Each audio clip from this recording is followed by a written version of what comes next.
Hi guys, welcome to a new video. It's a very special one. So it's all about what you need to know to teach English in Vietnam. And today I have Chris here. Chris has been here for 7 years and he's a senior academic manager. So there are a lot of information online, like how to find a job in Vietnam, like what do you need. But this video, you will get all the information you need to find a job in Vietnam and to develop the career in Vietnam. So Chris, thank you for doing this.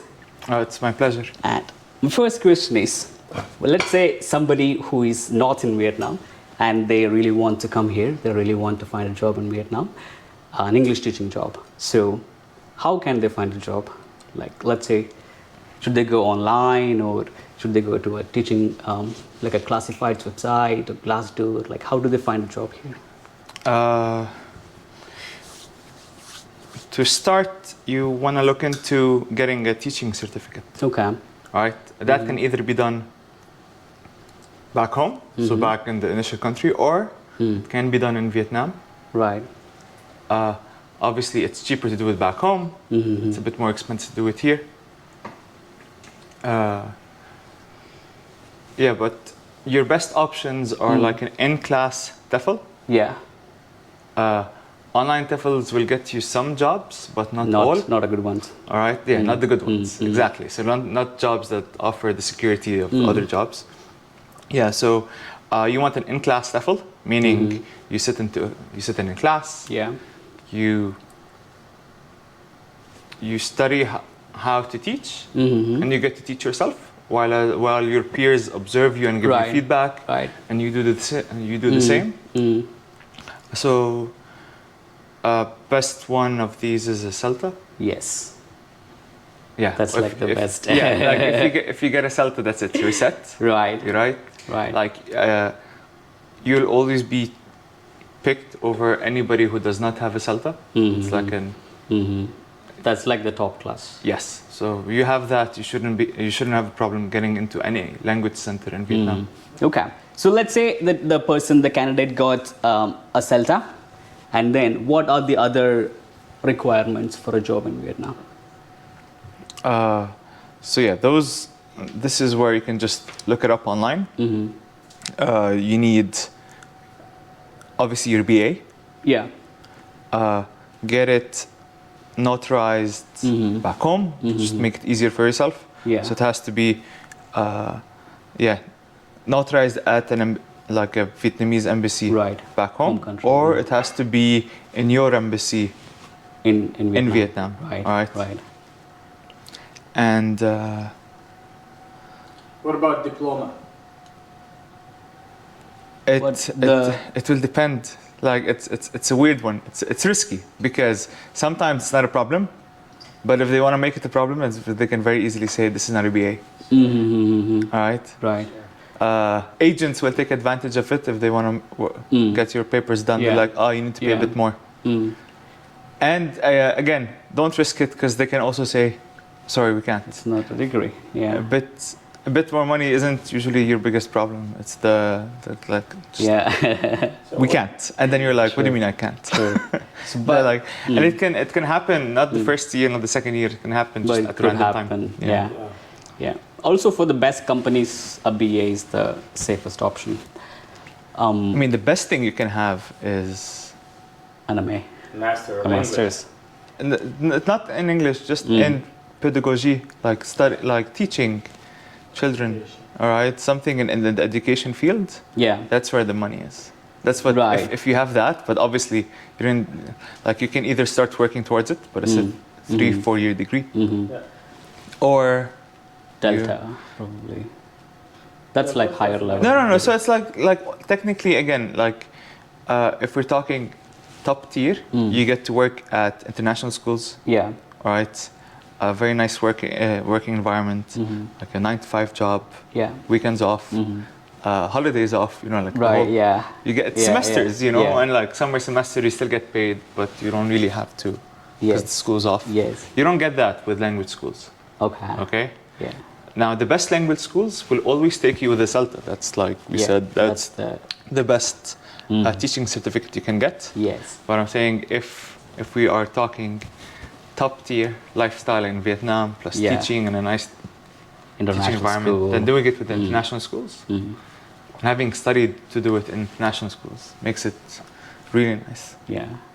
But for the majority of teachers that come here, like more than 95% of them, they have a bachelor's and a TEFL, which is a teaching certificate. Yeah.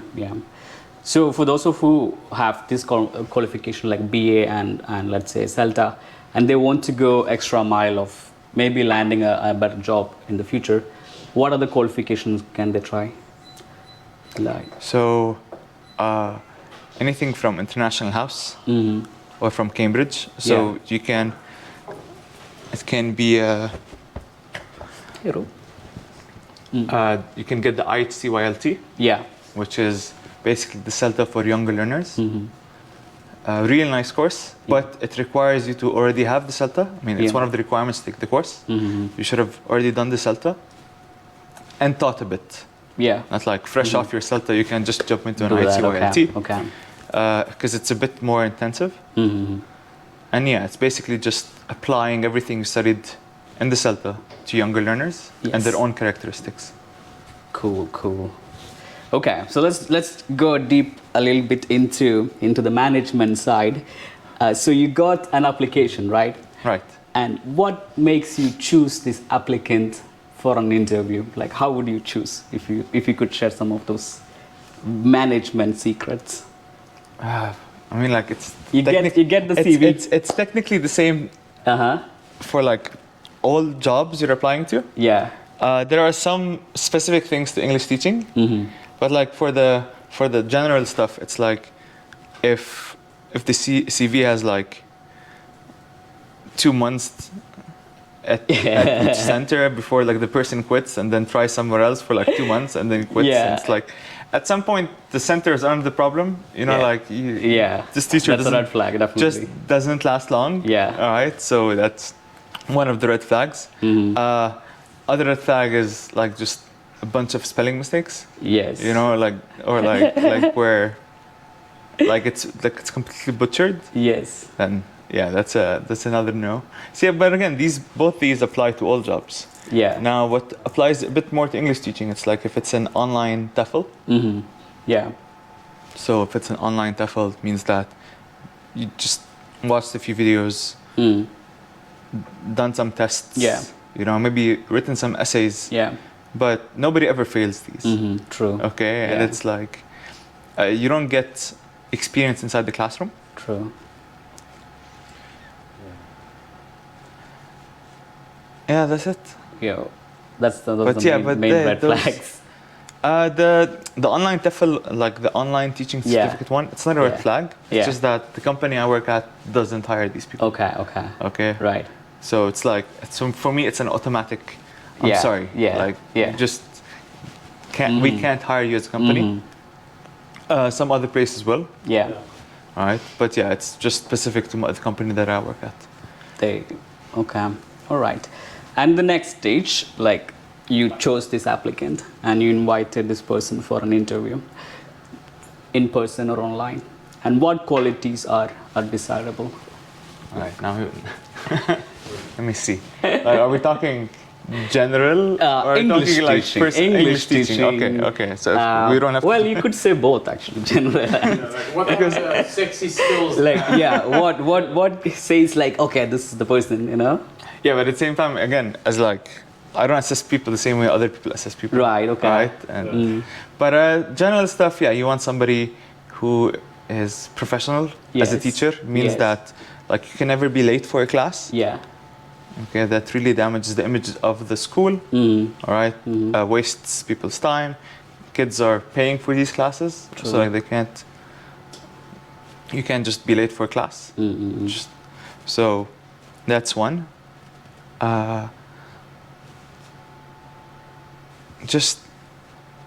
They must have that like personality in terms of like they're just like smiley, confident. You don't want somebody very shy in a class that can't make eye contact with the students. At that point. Or for younger learners, the sillier the better. Like that's the type of teacher that they love and fall in love with. Yeah, but for teens, like they don't really mind if it's a teacher full of energy or teacher with, as long as teacher is like just confident enough in the classroom. Yeah, so those are the main. Yeah, those are the main ones. Picture your best teacher. They look handsome. Like handsome. Well, that's a the different topic. All right. So that's after that. So you have been here for 7 years. Could you share like how the teaching jobs and the whole teaching industry has changed in Vietnam throughout these 7 years? Good question. Oh. Quality teaching? Well, I think only he knows because we haven't been here that long. Yeah. Yeah, but at the same time, I haven't. A generation. No, but Yeah. I've been in the same company for 7 years. Okay. So 7 years in the country and 7 years with the company. Okay. But you served for 7. Yeah, but like then again, the standards of the company were never lowered. You know, so it's like we've always maintained the same level. We've always maintained since I first joined in terms of teaching quality. Yeah. Now, I think lately or like over this period over the period of time, the country or like the requirements or basically just like the bare minimum a teacher has to have in terms of qualities or degrees or stuff like that has been lowered significantly in the country. Really? Okay. Right, on average. And in terms of getting a job, it's a lot easier now than it was. Okay. Now this is when I say job, I mean with schools. It's gotten a bit more difficult with the government in terms of paperwork, stuff like that. Okay. Yeah. Right?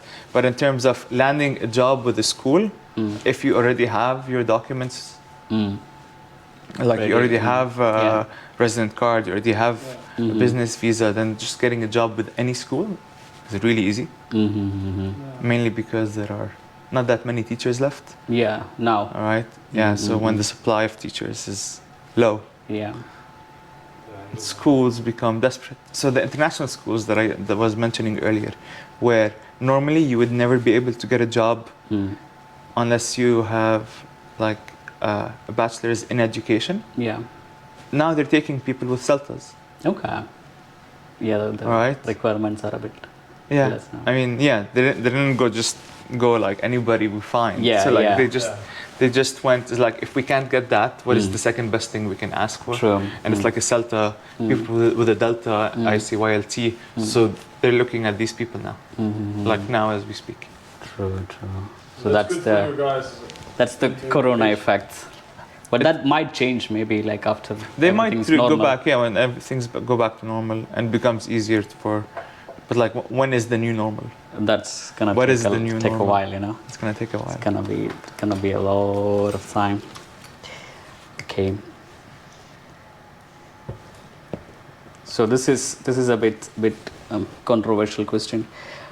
Is it true that it is true that native teachers can get a job easier than non-natives, but however, things are changing a lot. And still, I don't think it's that easy for non-natives to find a job in Vietnam. So what advice would you give someone who is not from an English-speaking country and they want to be a teacher in Vietnam? Then obviously go all out. So get that CELTA, I would rather take a non-native with the CELTA than a native without. Okay. Any day of the week. Any day of the week.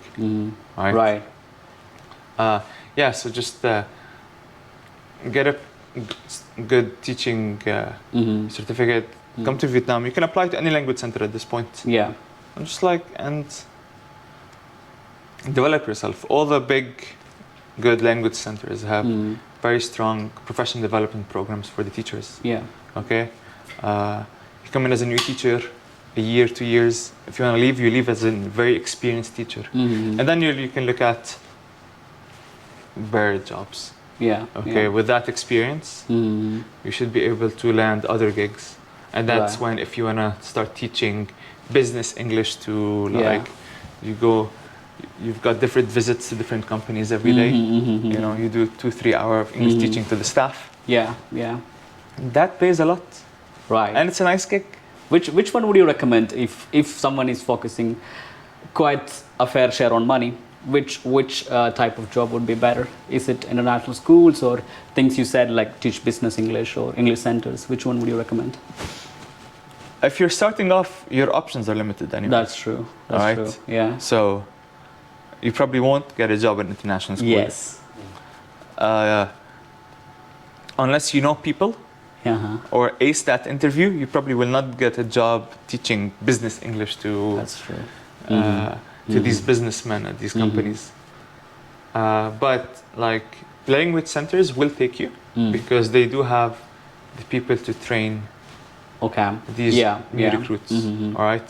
Whereas you will not be trained at those bigger business school providers. Yeah. Like the business English providers.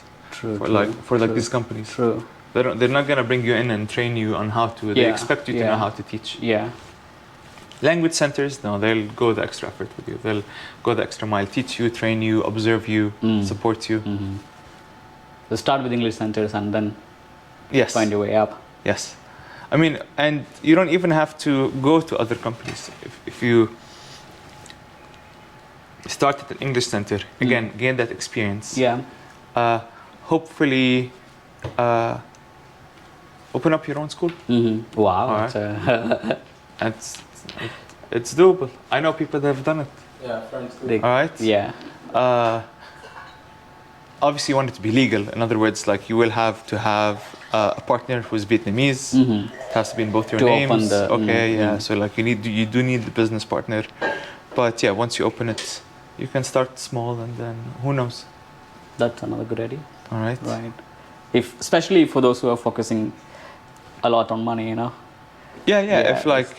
If we're talking that high, I mean, your other option is just working your ass off and teaching as many hours as possible. Yeah. But that's not sustainable. Getting 2 jobs. You burn yourself out. 1, 2, 3 months max. You're burnt out. You can't keep this up. But do you think that's gonna be successful though? Because in Vietnam there are a lot of very famous English centers who are like the best in the industry. Yeah. Oh, but you're not competing. Imagine you're not gonna have their prices. That's true. Like you don't know how much. Like you're not gonna have those prices. Yeah. Right? Yeah. What about teaching in universities? What's the requirement in India? Same. So obviously, CELTA is preferred. CELTA is the takeaway. This right. is, yeah. And it's like I know big universities. I mean, for obviously, you can get a gig as an English teacher there. Yeah. To support kids that fail their English entrance exam, they have to go through like 1 year of like intensive English to be able to continue studying at the university. Okay. Okay. So that's literally like an English course. Oh yeah. Getting those jobs with a good TEFL or CELTA and a bit of experience is quite easy. And like if you see the position and you apply, you probably will get it. Yeah. Then from there, maybe step up. Yes. To the big ones. Yeah, I don't know that many teachers teaching at university level something English related. Yeah. They're probably teaching something from what they studied in the degree. So I know people that are teaching economics, physics. Okay. But yeah, the physics teacher has a CELTA. Yeah. And a master's in physics. Right. Wow. Okay. Yeah. So this is a physics teacher teaching in English. Yes. All right. But it's not teaching English. Doesn't do the stuff that I train my teachers to do. Yeah. Obviously, it's just teaching physics and has a basic teaching background. Okay. So whoever wants to work in an international center, international school, CELTA is highly desirable. Either it's teaching arts or maths, whatever it is. Yeah. That gives an extra edge. Right, okay. So that's the takeaway. CELTA, get a CELTA. Get a CELTA. They can even get a CELTA here. All right. If they don't want the Celta, and they want to go a bit cheaper, because Celta is not cheap. Mm-hmm. If I'm not mistaken, it's around $1,400. $1,400, $1,500. Okay. Yeah. Yeah, so it's not That cheap. It's not the cheapest. Mm-hmm. All right. There are other programs, I think, like academies and training organizations like Ninja Teacher or what's the other one's name? Like if you can look them up. Mm. And they give you the lessons and they train you. Yes. up, So okay. like they usually support you a bit more coming right, here. In right. other words, like you contact them, they're like, we'll help you find a place to stay. Mm. And this is the course you can start off at. Yeah. You know, like. But do someone need that though? Like that's No, like- I think. I mean, I've got like my best friends done it. yeah. Okay. Yeah. Personally, I think it's more enjoyable to just figure it out yourself. That's what I'm Right? saying. But yeah, but I it's a can different imagine somebody experience, who likes everything to be very organized, Yeah. like well planned. Yeah. Then obviously it's a lot better to go with them. with agents, yeah. Okay, with You like. just pay them and they will take care of everything. Yeah, else. and like and you leave with a teaching degree, Yeah. and they usually support you to find a job as well. Mm. So I get a lot of candidates from them. Yeah. And although it's not a CELTA, but it does have in-class teaching experience, yeah. and observation Mm. on your part when your peers teach. Okay. So yeah, Mm. those are nice. Problem with degrees like that is they're not, although they're common and like well known in Vietnam. Yeah. Right, if you want to take this and go to Some teach other in place. Taiwan or South Korea or Thailand, Yeah. they're gonna be like, "Who's this?" Like, we believe you, but Yeah. we don't know Yeah. if this is good or not. True. However, like people in Vietnam know that they do take things seriously over there. Mm-hmm. Yeah.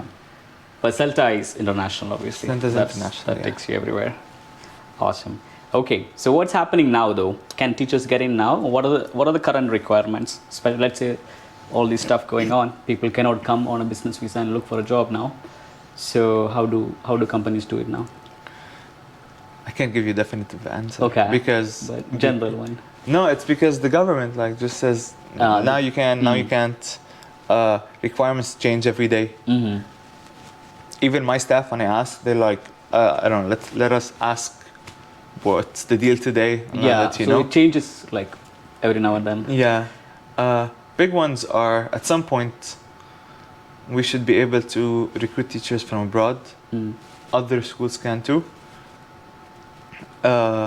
If you're looking to come in, make sure that the company you're applying with Yeah. is going to sponsor your trip. Right. Right? That's a big one Mm. because many will. Yeah. If a school tells you you have to come in now, but you have to bear all the costs Which for the will paperwork, be a lot. for the 1 or 2 weeks of quarantine, depending on if you're fully vaccinated or not. Wow. It comes down to between 26 and 52 million. That's quite a lot of money. And we're not counting the actual flight. Without the flights. No. Without the flights, that's like what, $3,000, $2,500 That's more or less. fantastic. Yeah, that's a lot of money. Still, people are getting in though. If I don't know. yeah, Like, I don't know if people are getting in. but expensive and difficult. Yeah, if they're getting in, it's expensive. Yeah. But I don't know if people are getting in now. Mm. Right. How about public schools? What would you say if a teacher wants to teach in public schools? Well, there are many openings for public schools. Well, compared to language centers, I guess, especially maybe in January and all. So, what would you tell those teachers who are looking? I would tell them don't. You tell them don't. Why? Oh, the money is a bit better Yes. because not many people will take the job. Mm. Not many people are gonna accept teaching 50 kids in a class. True. All right. With barely any resources. True. All right. Like, if you want to hand them out worksheets, you have to pay for it yourself. Mm. All right. You have to go. The public school doesn't even provide you with a teaching room to do all the stuff. You Yeah. have to do everything at home Yeah. or a coffee shop or like an internet cafe. And then to print out papers, you have to go to an actual like library or somewhere to print. True. All right, and yeah, just the Yeah, kids. so It's also difficult because the kids in the class are at. There's a huge gap between their abilities. yeah, it's a Which very really- mixed stability class. Because some of these kids go to like the best language centers in the city. Yeah. Some have never been to these language centers. Some are somewhere in between. Mm. And you're trying to teach them all the same subject. Mm. That's So yeah. if you target your lesson to the students that know nothing, Yeah. the ones that know are going to be bored, Yes. and vice versa. If you cater it to the strong students, then the rest of the class is going to be have no idea what you're doing, will feel bored, and then True. start True. to act up. And like so, teaching that gap in ability Mm. is going to be really difficult. And in my experience, what I've seen is at some point teachers stop caring. So either it breaks you as a teacher, and you're like that. Yeah. Even if you start off like I want to help all these kids, Mm. you know, I want to teach them all English, It's all you. and then it's gonna break you because you won't be able to. True. And then you're like, it's either you quit your job Mm. or you just stay and care less. Yeah. True. Yeah, that's not very positive. Because again, it's such a difficult task. Yeah. And if you don't have the experience to be, I'm not saying it's impossible. Managing a big group. I'm not saying yeah. it's impossible. Some teachers pull it off, Mhm. but it's never a brand new teacher. Yeah. Yeah, it's someone Teachers experience. with experience Mm. will be able to pull it off. Mm. Public Found schools it like that. challenging. and- But yeah, it's really It is, challenging yeah. teaching such a 50 students, that's one. Mm. Two, just different abilities. So mixed ability classroom with an insane average class size of 50 or 45 over all your Wow, classes. Wow. It's a bit inconsistent too. Yeah, so like, however, language centers, Mm. all of them, kids are grouped by ability. Mhm. They're limited usually to a maximum of 25. Like those The are maximum number, yeah. maximum, and 25 for your average language center.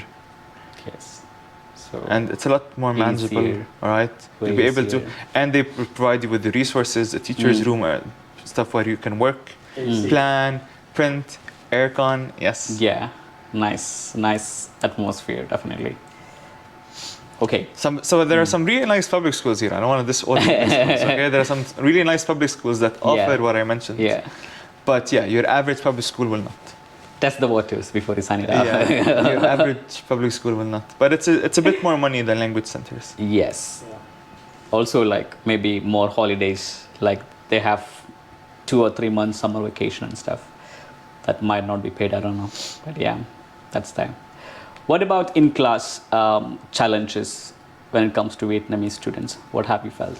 If you give an advice to a teacher, like before they sign up or before they come to Vietnam, like what challenges they could expect in a classroom, especially in Vietnam, Vietnamese learners? That's a big question. But let's say a language center. Let's start with kids. I think Vietnamese learners in specifically they're easier to teach than I Yeah. think than like just I agree. like pick 7-year-olds from all over the world. Mm. I think you'd have a very easy time with the Vietnamese 7-year-old. Very respectful. They're respectful. They listen to the teacher. You know, like the respect the teacher culture is strong in Vietnam. Yeah. So, yeah, you will have 1 or 2 troublesome students in the class, but Yes. they usually want That's- attention. And like most often, they just want attention. And Yes. if you provide it in a healthy way, then you have no problem. Yeah. But yeah, just I think they're quite easy to teach. Compared to other countries. Yeah, I agree with that. I agree. They understand jokes. They understand jokes. Yeah, they're like, and they like to joke themselves. Also, parents are involved, so it's more dedication from their side too. Yeah, parents care. And like and like if you wish to speak to the parent, they listen. It's really nice, and they'll thank you for anything you tell them about their kid. Yeah. So another question is like, so before I came, I was teaching. The youngest I was teaching was 10 years old, 5th graders. Then during the interview, when my manager asked me, "Can you teach kids?" It was a bit of like, should I say yes? Should I say no? But then when I did it, it was quite easy. So apart from the qualification like IHYLT, other than that, what other experience, what are the skills they could develop when it comes to little kids? Which is the biggest market in Vietnam, like the small kindergarten and small kids? There is one for all. It's not like, so language centers usually will specialize in a certain age group. Yeah. All right. So you've got quite a few that they might have classes for all levels, but they market most for like teenagers, for example. True. Okay. Yeah. And then they're gonna be proud of their IELTS course. You know, they're gonna be proud of their upper secondary courses.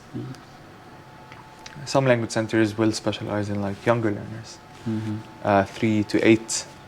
Market those to the parents, and yeah, so they would. If you're looking, so it depends on preference of the teacher. They can try out different levels, see what. You'll also know when you teach. Not just when you teach, like you'll just know that you are able to pull it off yourself or not. People are always terrified of the young ones. All right. I was, but no. Okay, no, but if you've never taught before. Yeah. Like the idea of like going to a class and teaching 4-year-olds, like teach them what? Yeah. For they're 4, you know, like it's. I don't know what to do. Like I can't sing. I'm like, you don't have to sing. You know, I can't sing either. You know, I try. Yes. But like, yeah, you don't really have to. People freak out at those levels, but people that love them absolutely love them. So like you'll meet a teacher that says, I don't want any kindergarten classes. I can't. And you'll meet another teacher that says, I won't teach anything but kindergarten. Yeah. Well, can they be that picky though? That's the biggest question. Like I've done my research before I came in, and most of these articles say that it's kind of, you cannot avoid teaching little ones if you're in Vietnam. Well, unless you're not in a higher secondary school, in a public school or private school. But language centers, I think it's kind of. Well, again, depends on the language center. Right. Depends on the language center. But the more demand is on for the younger kids. That's true. Yeah. So they have to be a bit silly, you know. But the CELTA itself is not for younger kids. It's for the bigger ones. It's for adults. And then there is the transition that has to happen too. Yeah, the transition, and hopefully that's where language centers can come in and help you with the transition when you first start. Yeah. Right? Because they're used to people with these degrees without any experience, without that much experience with younger learners. And yeah, then they will support you in your first steps. It's important, no? It's important, like that's when you are in the interview, it's important to ask for this to the manager, like these questions, like other than the money and the job, what else will you provide as a company, right? Like this transition from the teaching qualification to becoming a good teacher for the kids or teenagers. So what other questions can a candidate ask to decide if this is the right company? Let's say a teacher who wants to progress as a teacher, who wants to be the best, not just get some money and, you know. They love this career. Yeah, who wants to develop as a teacher. Yeah, so that you said it yourself. It's the first thing you have to look at is professional development. If you're going to be observed. Yeah. And like if there is feedback at the end of the observation, not just because I know places that observe teachers, but then teachers are given a score. That's without no feedback. Like no feedback, no action points to work on. So as long as the observation is for the purpose of developing the teacher, then it will contain action points. It will contain strengths and weaknesses observed. And action points can be specific, like attend this workshop, read this book, read this chapter, get back to me, we'll talk about it. It can be a bit more general, like start applying these, start doing this when you teach. And the more you get, the more you, at least it gives you something, a clear goal to achieve, to work on. And yeah, so action point after action point until you feel like you've gotten to a point where, yeah, there are no. It's at the end. It becomes more of like tweaking. You know, True. you know, like the teacher has nothing to fix. Yeah. They're doing everything right. So it's just about That's the level to just get to. yeah, like getting them to experiment a bit more, trying out different things, new things. Right. So that's at a higher level of professional development. So as long as a place has these. Yeah.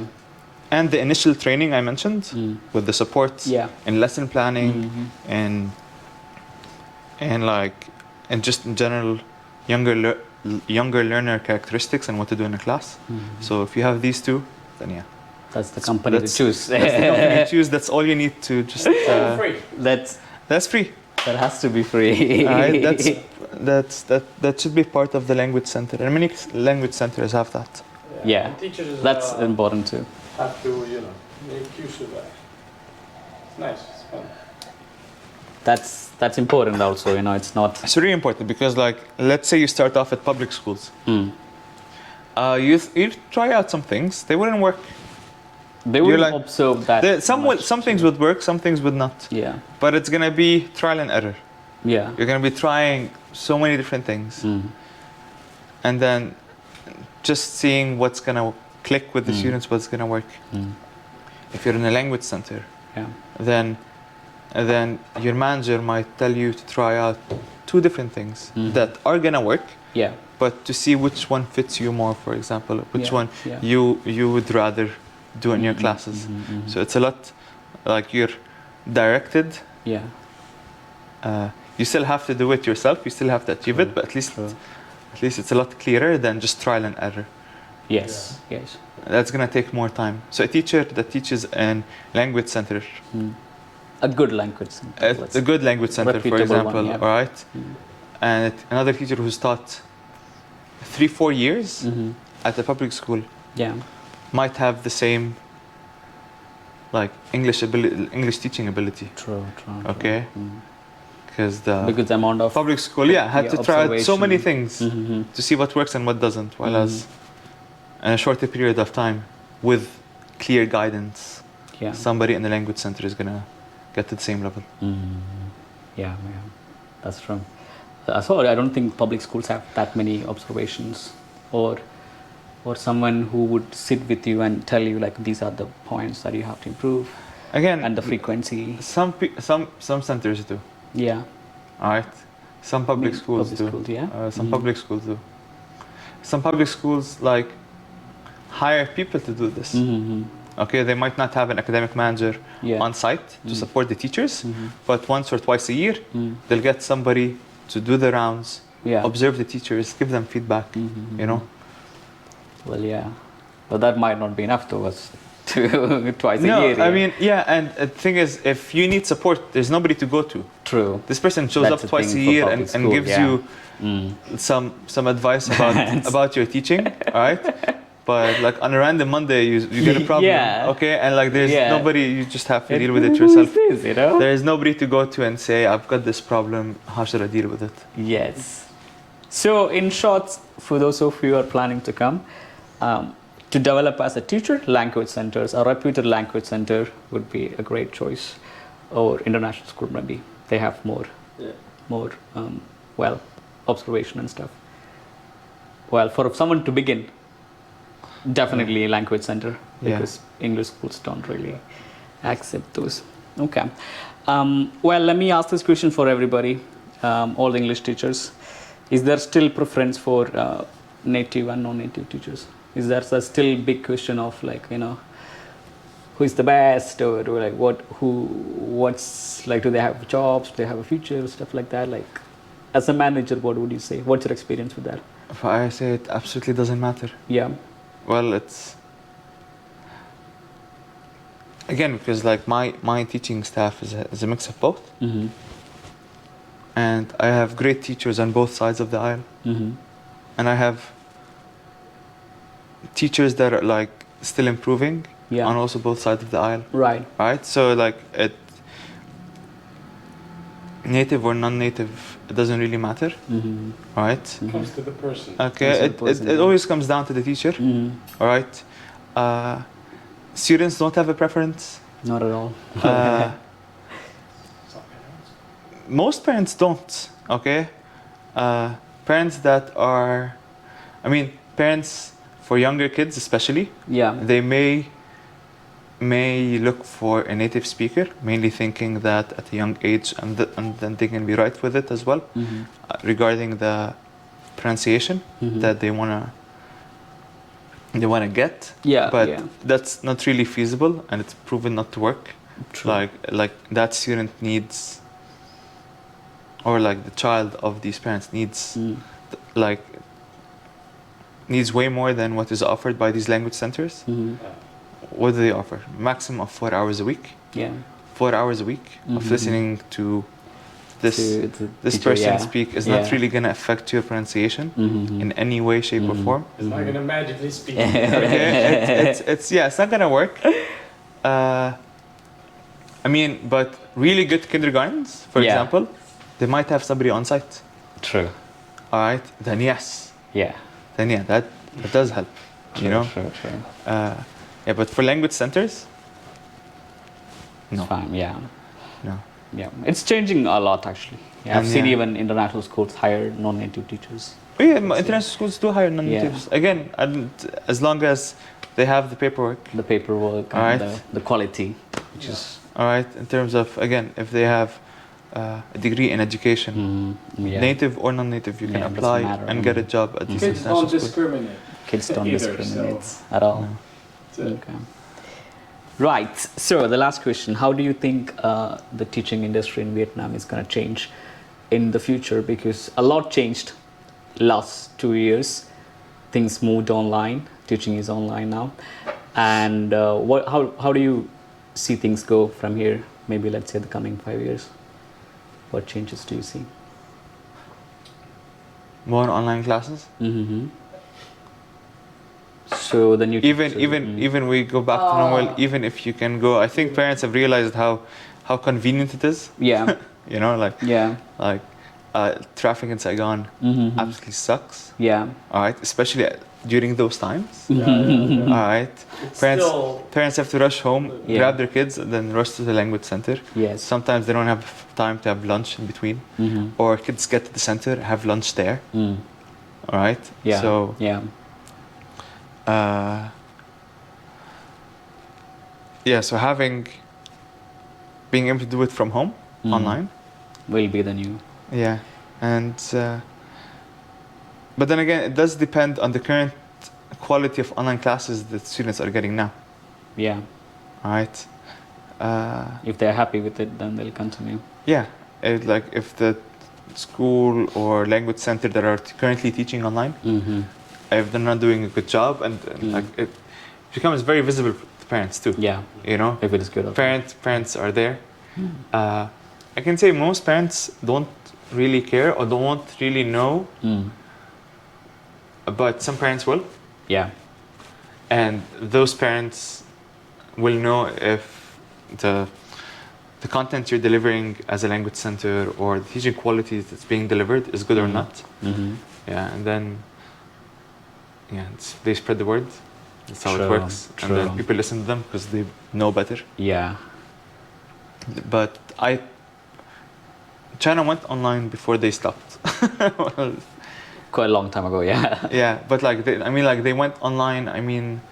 It was very common to study English even 5 years ago, pre-COVID, everything true online.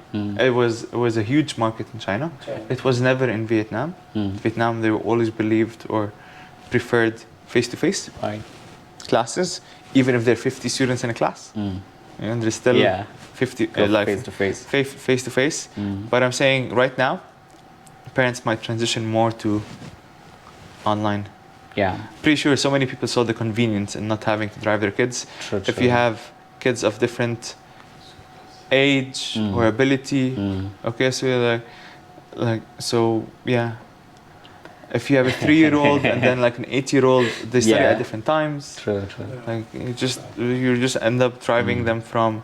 different times and that's too Yes. much effort for them And kids in Vietnam study a lot. yeah For like language centers aside, English language centers aside, they get extra math classes, extra physics classes, extra. If they're 5 years old, they get like handwriting classes. Yeah. You know, just Vietnamese parents like these classes. True. It's too much on these handwriting. kids. It's too much on these kids. A folder of my finger thickness full of Most. wow. It's really bad. Yeah. I mean, not all kids, but yeah, they sign up for everything. There's a strong number of kids in Vietnam that poor kids. They study from like 8 a.m. to 8 p.m. every day. Oh, okay, quite a lot. And, yeah. We should point that it's not smart. That's not smart. That's quite a lot. Yeah. But what about the teachers though? So I think the teachers has to be very good. Teachers have to be very good with all the teaching online stuff like Zoom or Google Classroom or whatever, you know. That has to be. I don't know if that's covered in CELTA or no, definitely not. Not right. Definitely. So they might have to do their own studies too. Like the transition for a teacher too, right? It's not. I think. Well, once what's happening now is over. Well, if it's over, yeah. If it's ever over, but once it is. You'll be able to, I mean, I said some language centers are going to be offering online classes. Yeah. I'm pretty sure of it. Okay. While as most will open up their doors. So you can still get a job teaching face to face. Yeah. But I'm saying you'll also be able to teach online if you want to. Now you might be asking, well, can I teach online from home without coming to Vietnam? That's a question too. Probably not. Probably not. Not that they won't let you, but rather they'd always rather hire somebody who lives here and wants to teach online. I think it's a lot less paperwork. Yeah. Also, like if they want to do it by the books. Yeah, the time difference and everything might be an issue also. Yeah, you won't be able to teach weekend mornings. No way. Unless you live in Japan, you can't teach weekend mornings. Yeah. Right? You're going to have to wake up at like 2 a.m., 3 a.m., do a quick kindy class. Yeah, that's not practical for long term. All right. So so the teachers have to be skillful at computer, teaching online also. Things are changing, right? Like that. See, which is not. Yeah, obviously, yeah. The the better you get at these, it's going to help out a lot. I know a teacher that was never top of the pack in terms of like teaching ability, but like the second we went online, the teacher excelled and was magnificent. All right, because they're very techie. Yeah. All right. It helps for them. It really helps. They're able to find out all these games and activities for the students. The students enjoyed it a lot. And then suddenly I had a teacher who I never thought would excel so fast and so much. Okay. Just flourished online. Yeah. Most of the teachers, others were like just like walking in mud, trying to figure out where you're going. Yeah. So it's important to excel those skills too. Yeah, but again, there's skills just the same as anything else in terms of teaching. Once you learn them, you learn them. Yeah. Okay. Yeah. Teachers that have been teaching since March or even when we went online last year are really good online teachers now. Yeah. All right. That's definitely the new future. So we discussed about what to do right before you arrive, like all the research you have to do, get the certifications, experience, what to expect in a classroom, all those things. And it was definitely, I wish I could see some video like this before I arrived. I had to do, I think, about 3 months long research of different articles, different videos about, like what qualification you need, what to expect in the classroom, can I teach kids, should I choose between language center or a public school? All those questions I had, and there was not like one place to go for all this information. So I hope this is helpful for all the teachers who wants to teach in Vietnam. And thank you, Chris, for spending this time to answer these questions. Man. Pleasure, Mahesh. Pleasure, man. Thanks a lot. Yes. See you in the next video. And Med Kalal here behind the camera. Hi. There you go. Thanks, Med.